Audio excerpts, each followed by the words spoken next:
We did the global survey, obviously looked across all major mining jurisdictions, looked at both IFRS reporters and US GAAP reporters, and looked at all the commodities.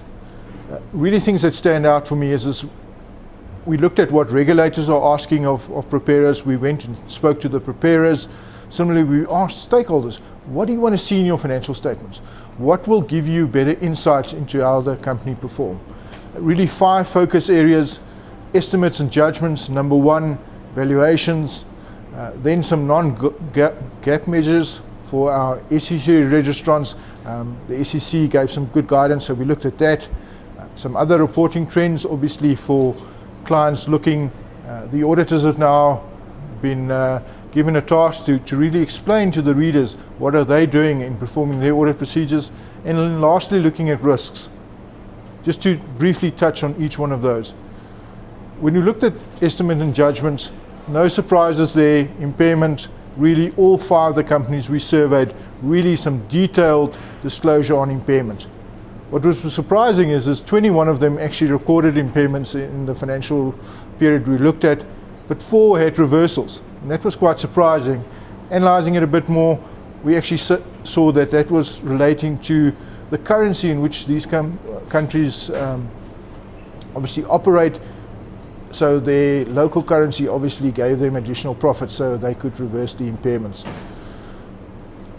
Valuation, I think companies have done actually a fantastic job in actually explaining how they've come up with their valuation methods.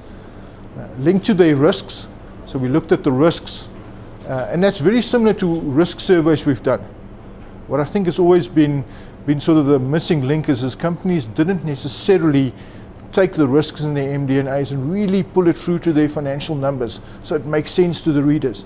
And I think hats off to the preparers. I think in our survey it clearly came through that was an area of huge improvement. Similarly, on the non-GAAP measures, the SEC has been very strict and issued some rules for companies to adhere by. And again, our feeling there is that companies have really taken that to heart and really explained those non-GAAP measures, so the regulators will be happy, but on the other side the investors will really get some good value to understand what the true financial position of the company is without necessarily being misleading. Sort of finally, on the audit reports, we talked about impairment and all the estimates and judgments.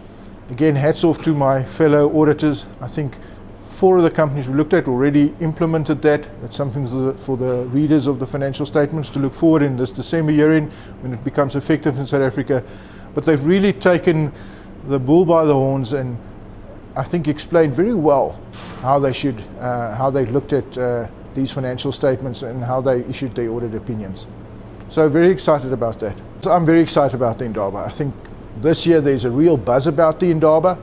If you think back 2-3 years, collaboration, big theme, still think it's going to be underpinned this year. Then sort of fit for purpose, a lot of discussion last year. But I think as things evolve, companies have realized that really they need to unleash the power of data. So I think there's going to be a lot of discussion around how can you do data. Very importantly, when we talk to CEOs, they previously just benchmarked themselves against their peer groups. But what they're doing now is they're looking across the world, looking at oil and gas companies, they're looking at utility companies, and really understanding what are they doing to unleash data and to get a better sense of understanding their business risk by using these better data analytic tools. And I think that's going to be a key theme. I don't think you can talk data without also talking about cyber risks. So I think those are new themes that's going to be there, and it's really important for companies to do that.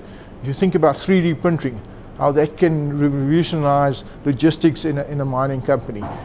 Similarly, just take an example, labor negotiations. If you can really do that real time and show the guys this is the impacts in your business. So I think that's the future. I think the traditional hardy annuals are going to be there.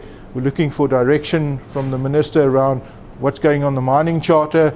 We'll obviously look with expectation around what BRICS is going to mean, US presidential election, what impact Donald Trump's going to have on the mining community and commodity prices. So I think exciting this year. I think there's opportunity. I think a lot of investors going there. Still think there's going to be consolidation, and I think there's going to be opportunities to do great things in transactions, and hopefully we'll see those coming through later in the year. I think looking at the M&A activities, I think we've turned the corner. I don't expect a super cycle in the next year, but I think commodity prices are going to steadily show an uptick, which obviously is good for the mining industries. I think they've had some very discipline in how they spend capital and their cost containment, so that all bodes them well to put them in a good position to take full advantage of an uptick in the commodity prices.